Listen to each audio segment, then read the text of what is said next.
Could Eli Drinkwitz be in the process of stealing one of the biggest recruits for Missouri in many years? Well, we're going to find out very soon. Plus, we did just find out the Missouri home basketball schedule looking pretty promising and entertaining this season. And also, Phil Pressey, his return to Columbia. I've got my thoughts. All this and more coming up right now on Locked On Mizzou. You are Locked On Mizzou, your daily podcast on the Missouri Tigers. Part of the Locked On Podcast Network, your team every day.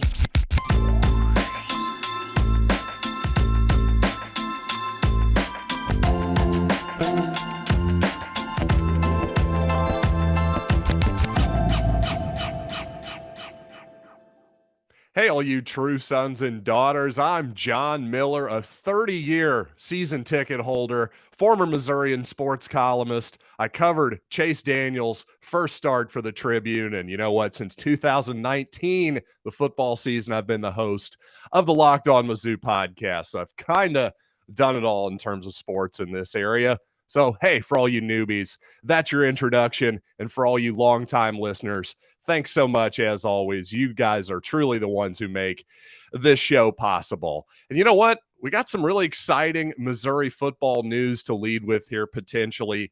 Cayden Green from Lee's Summit North. Well, I think the conventional wisdom around his recruitment had been that this large 6'5", 310-pound offensive lineman ranked as the 34th best player in the country by Rivals.com. The conventional wisdom is that he was going to be going to Oklahoma. Now, Missouri had been recruiting him really hard, but until this past weekend on his official visit at Missouri, well, I think most people, again, thought he was a Sooner. But now, not so fast, my friend. The indications I have from somebody who is actually directly involved with Cayden Green's visit are that, hey, if it was up to mom and dad, especially mom, apparently, well, he'd probably be a Missouri Tiger. And that's having Cayden Green. Again, this is stuff that Gabe DeArmond has confirmed with his reporting as well. I'll just say that Cayden Green, my goodness, if Missouri got him, he would be the biggest get, including Sam Horn, in my opinion, the biggest get that Missouri has gotten since at least Terry Beckner Jr. and probably since going all the, if we're not including Luther Burden, right? I'm going back a little bit farther. Obviously, Luther Burden is the number one big-time recruit of recent memory, but going back to at least Terry Beckner Jr., probably all the way back to Dorial Green Beckham about 10 years ago at this point, I think that's the big one. I really do, because it's not just Cayden Green himself, because number one, this is the type of player that Missouri just doesn't really get, especially offensive linemen, big-time blue-chip recruits at that position tend to go elsewhere, even if they are from inside this state. But with the amount of talent that is in this state right now and in the direct surrounding areas like East St. Louis, Illinois, the Tigers have an incredible opportunity here. And not just talent in general, but in particular on the offensive line. Again, if the Tigers can somehow get Cayden Green, he's, by the way, going to make his official decision, or at least what we think is going to be his final decision, on July 8th. So we're going to find this out really soon, if this is all just noise or just a kid maybe, thinking about his choices before he ultimately goes back to his original thought, which would be Oklahoma. But again, there's more than Cayden Green out there. Miles McVay from East St. Louis High School. Then you've got Logan Reichert from the Kansas City area as well. All three of those guys, any one of them, would be an incredible addition for Missouri. Again, I've said this before, you get two, it's a coup, and you get all three of them, we might as well throw a parade, because that's how big of a deal it would be. So, again, Cayden Green, just a couple weeks ago, it seemed like he was probably the least likely of the three, and now that that's starting to flip a little bit, well, my goodness, even just getting that close, you got to give Eli Drinkwitz and his staff, Marcus Johnson, the offensive line coach, their ability to close, however they're able to do it, is unbelievably impressive. No question about that. And speaking of closing, speaking of recruiting, well, certainly name, image, and likeness is something that maybe we were able to sell Luther Burden on, right? Because obviously Georgia, Alabama, they got plenty of money to give out as well. But it does seem like there's something about the local appeal that does seem to be appealing to these recruits. And you know what? In terms of legislation, actually the Missouri legislature might have helped out the program recently. And I want to talk more about that moving forward. But first, one other football note here. We did get one more transfer from Oregon on the interior defensive line. Kristian Williams has committed to Missouri. And most notably about Kristian, he did play more snaps at that position last year for Oregon than anybody on the Missouri defensive line on that interior last year, including transfer from Oklahoma State, Cayden, who I believe is almost certain to start at that spot. So Kristian Williams, again, from the Oregon Ducks, hopefully he'll be able to shore up depth on what is an important interior defensive line position. By the way, it appears former Missouri offensive lineman Curtis Gregory, who is now part of the Missouri State Legislature, it seems like he had a pretty prominent role in SB 718, which was passed last Thursday, a week ago, into law by Governor Mike Parson, which includes some pretty major NIL provisions, most notably that, hey, guess what? You school personnel, you public school personnel, you can actually get involved in this. Now, there are a bunch of qualifiers there. It's not as though Eli Drinkwitz is going to be directly handing out payments and negotiating terms and all that kind of deal. But I do have to say, at the very least, this at least makes logical sense. If we're going to be doing this name, image, and likeness deal, if I say I'm a booster who would like to see random 5-star recruit come to Missouri, well, I would like that money to go toward that kid. And if I'm just sitting out here making my own deals and in reality, well, the Missouri coaching staff tells me, hey, guy, we'd like that 5-star player too. But the reality is he has no interest in Missouri. It's not going to happen. Oh, wait, I've already wasted my money. So again, just the fact that even what I'm spelling out to you here, it's obvious that through back channels, there had to be communication between these NIL collectives and boosters and what have you, and the actual coaches themselves, because otherwise, what are we doing? We're just throwing money around to random recruits who may or may not be interested in your school, who the coaching staff may or may not be interested in, right? You can't just go down the rivals listing of recruits and start throwing money around. So obviously, on a lot of levels, allowing the university itself to have some say in name, image, and likeness makes a lot of sense. So what is this actually going to look like? Well, I have a lot of details for you coming right up. But first, I want to tell you about rockauto.com. And this episode is brought to you by Rock Auto. And with the amount of cars, different makes, different models on the road these days, well, your brick and mortar store, they simply don't have the space to house every possible part that your vehicle could possibly need. Well, guess what? RockAuto.com has warehouses throughout this great land. They have everything you could possibly need, and you can find it on their easy-to-navigate website. Find it really within just a few clicks. It's all very simple. They have all the options you could possibly want. And guess what? Here's the best part. They're going to save you money. They're much cheaper than the same parts that you'll find from a chain store or a car dealership. So once again, go to rockauto.com right now to see all the parts available for your vehicle. Right, Locked On in their How Did You Hear About Us box so they know we sent you. Amazing selection, reliably low prices, all the parts your car will ever need. rockauto.com.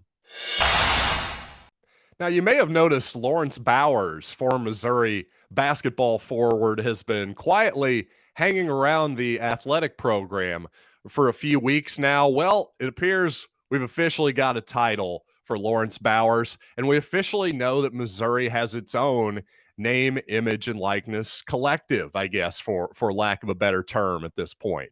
It's called Advancing Missouri Athletes. And so far, at least, we know they have 2 employees, one of which a man they're calling their executive director, and that's Lawrence Bowers. And they've also hired former Missouri football player Bud Sasser, of course, a wide receiver on some really memorable SEC East title teams.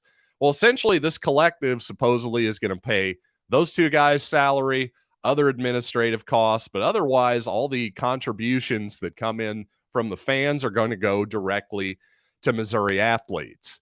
Now, here's the rub. And if you're a fan and you want a specific player to come to Missouri, well, you're just going to have to hope that the collective has the same idea as you are, because they're the ones who are going to decide exactly how all that money is distributed and how much goes to player X and player Y and player Z. It's not going to be allocated equally either. And there's also no way, again, fans cannot earmark who receives what. And also the AMA, the Advancing Missouri Athletes, well, there's not going to be a lot of transparency here either, because they're not going to disclose the terms of any individual contracts. Now, on one hand, I'm okay with that because I don't really need to know how much these guys are making. You guys don't know how much I make every year, right? But so I don't need to know how much you make either. So on that side, that's fine. And I guess the only worry would be, okay, how do we have an actual market for players if nobody knows what anybody's actually making? I think you've seen UFC fighters, for instance, complain about this recently, and that a lot of them don't really know what the other fighters are making. But gosh, it sure seems to me with the amount of players in college football, the amount that those guys are able to communicate these days via direct messages on the internet, just instant communication, it seems like guys are going to figure out what their market is. So I don't know. My initial response to that was a little bit of concern, but ultimately I think, kids are going to end up talking so much and figuring out what everybody is making, what the real market is. Maybe that concern is a little bit overblown on my part. Now, to me, of course, the strangest part of this legislation, and I say of course because of course there's a strange part, and at best, I'll be kind and say unintended consequences to any legislation. And while this newly amended state law allows, for instance, Dennis Gates and Eli Drinkwitz and other employees at the university, by the way, to actually engage with more NIL business, the NCAA rules are still prohibiting collectives from using NIL payments as recruiting inducements. So while Mizzou coaches can't directly negotiate any types of terms to any of these deals with current players or recruits, the state law does allow them to endorse, again, the AMA, the Advancing Missouri Athletes, and other Mizzou-related collectives. So again, what exactly does that mean? So in other words, hey, you guys can say, hey, the collective's pretty awesome, isn't it? Hey, isn't it cool that you're getting money? Oh, wait, I can't say that. I just, if we're going to make this legal, then let it be legal. Again, why does all of this have to be sort of, again, shrouded in mystery? And why are all these technical rules in there that, well, you can do this, but you can't do that. The coaches can't be involved. So in other words, your local car dealer can drop off bags whenever they want, but the coaches have to sort of pretend that they aren't involved. That sounds a lot like the previous system to me, where people were dropping bags. It was just all sort of, again, shrouded in mystery. You'd hand it off to your Adidas representative if you were at the University of Kansas. That's how you do that stuff back in the day. But now, again, why are we, again, pretending like this isn't happening? If we're going to open up NIL, well, then just let the coaches get directly involved, because we know one way or the other through back channels, they're certainly going to be involved one way or the other. Let's not kid ourselves. And one final note on NIL before we move on to the Missouri basketball schedule for this coming season. I will say that there does appear to be an advantage for local recruits right now. And I keep coming back to Luther Burden, because I've got to assume that the money up front in terms of the NIL money, whatever he was being offered at Georgia or Alabama, was probably at least similar, if not better, to what Missouri was able to offer, again, up front. But I do wonder if there's a idea that, hey, maybe Luther Burden would have been just another 5-star recruit at those places, whereas at Missouri, hey, he's basically a celebrity in a way that's much bigger, I think, in an immediate sense than if he were at Alabama. Now, don't get me wrong. If he goes to Alabama and has 1,500 yards receiving or something crazy, he's going to be a celebrity. But I'm just saying at Missouri, he's a celebrity the moment he stepped into Columbia. So that is a different level, and that does afford him some different opportunities locally that perhaps he wouldn't have had if he had gone out of state. So that is something to consider. I think it's quite possibly something that Cayden Green is considering right now, and this could really be an advantage for Missouri, especially in a season where, again, NIL is so new, number one, but number two, this is a really, really special class of Missouri high schoolers, especially along that offensive line. So, hey, hopefully Eli Drinkwitz and his staff can strike while the iron's hot. And by the way, the Royals and the Cardinals are both off on this Thursday afternoon, but you know what? The baseball action never stops over at betonline.net. And whether it is baseball, basketball, football, yes, there's always football futures happening. NBA futures for the next season's championship are out. Heck, they even have an over-under for the Los Angeles Lakers out. 46.5 strikes me as a little bit high. Just saying. No offense, LeBron. But you know what? Again, no matter what you're into, betonline.net remains the best spot for all of your betting needs, your scores, your podcasts, and of course, news this season as well. Head to betonline.net today via on your computer or mobile device to learn more about the trends and action over at BetOnline, where the game starts. Well, to make an incredibly obvious statement, I really hope that the Tiger basketball team can sell some more season tickets next season. And you know what? With the home slate, a lot of it being revealed, certainly the SEC portion of the slate, and you add the University of Kansas, hey, the Jayhawks making their first trip to Columbia in about 10 years, actually over 10 years now at this point. And you've got a reason to plunk down money for season tickets if you're a Missouri fan for the first time in perhaps a long time, according to some people. And I really mean season tickets specifically here. I'm not just talking about buying individual tickets to a random game at Mizzou Arena. Maybe you go to a half dozen games a year and you just buy single tickets because why not? They're available, right? It's not like Missouri's been selling out a lot lately. But this coming 2022-2023 season, number one, hopefully Dennis Gates is going to get this ball rolling in the right direction. Obviously, winning is the number one inducement for anybody to pick up their wallet, open it up, and go to Mizzou Arena. But when it comes to season tickets, well, back in the day, obviously the Kansas game, tough to get tickets for. Easier now with StubHub and all that stuff, but guess what? Missouri's actually pretty good. And especially considering, again, this is the first one in a decade in Columbia. Well, you're going to be paying, a pretty penny for that single game experience. Ultimately, heck, just buy a season ticket pass, sell that game if you want to, and you'll probably pay for at least half of what you've put into it. So again, you've got Kansas coming to town you've also got Iowa State coming to town. That's a pretty interesting game, but you've also got Alabama, Kentucky, South Carolina, Vanderbilt at home. That's a pretty good slate. And then at home, you've also got LSU coming, Arkansas, Ole Miss, Mississippi State, Texas A&M. Now, obviously, Alabama, Kentucky, LSU, Arkansas, those are some really nice premium games there. Anytime you get Kentucky coming to town, that's going to sell some tickets as well. So you know what? If you're a Missouri fan, you feel like getting out to Mizzou Arena next year, plunk down some money for some season tickets in the upper deck even.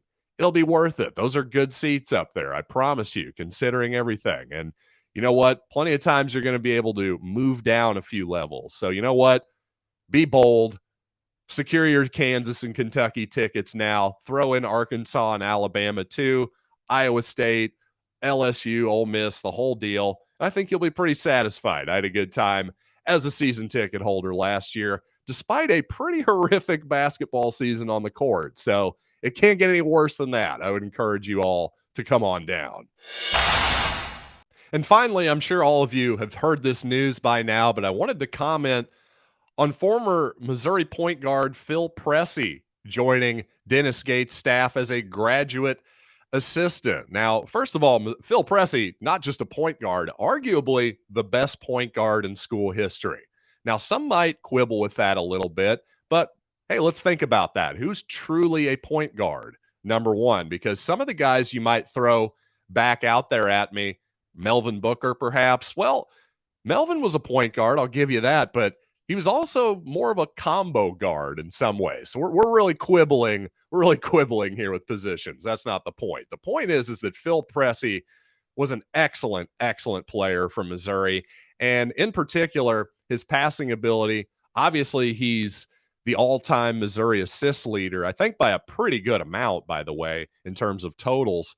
But not just that, you just go back and watch him play, as I did recently. That Norfolk State episode did the horrible ratings that I thought it would. But that one was just for me, gosh darn it. But in all seriousness, if you haven't checked that one out yet, I really recommend you do so, because it's probably going to be not quite what you expected. I was pretty proud of that episode. But regardless, Phil Pressey in that game, you were just reminded so much by how great he was at not only just making simple passes, but setting up his guys with just a perfect feel for basketball, just the timing of, okay, if I make one extra dribble here, I'm going to make Ricardo Ratliff's man help, and that will give him an opportunity for a perfect, easy, wide open layup. And if just even a little bit of Phil Pressey's feel for the game, his passing acumen, if that can just rub off even a little bit on this team, well, I'd say a graduate assistant role is going to be well worth it, without a doubt. And really at, 30, 31 years old, whatever Flip is these days, he's still young enough to go scrimmage with those guys. So what the heck? And I will note that this is Pressey he's given up his professional basketball career at this point, had some cups of coffee, in the NBA, also played internationally as well, including with Ricky Paulding, I believe, in Germany this past season. But it does say something to me that Pressey has decided to be a graduate assistant at this age, because typically your grad assistants, well, those are guys, that's a path that Kim English took relatively soon after his pro career was over. Usually those are positions that guys, they've recently graduated from college. They're in their early 20s. So for Pressey to take this job to sort of, take a fairly low place on the totem pole with Missouri, to me, that says he's serious about this. And it says that he's willing to start at the bottom and work his way up. And really, I think it's a great opportunity for him. I think it's smart of him to sort of look at the bigger picture and say, hey, I don't have any actual experience here in coaching at 31 years old, but I can get in on the ground floor with a couple of guys in Dennis Gates and Charlton Young, who've obviously been excellent assistant coaches. Gates, I think, can be an excellent head coach at this level as well. So take advantage of those Mizzou connections while you can. Great place for him to start. And, well, frankly, it'll just be fun to hopefully occasionally see Flip Pressey around town with his old buddy Lawrence Bowers. But you know what? With all that being said, thank you all so much for making Locked On Mizzou your first listen. Get more of the SEC by making Locked On SEC your second listen. Every day, Chris Gordy and a parade of local experts of Locked On, including me on occasion, by the way, take you across the SEC in less than 30 minutes a day. Make Locked On SEC your second listen. That's Locked On SEC. So until next time, I'm John Miller, and this has been Locked On Mizzou.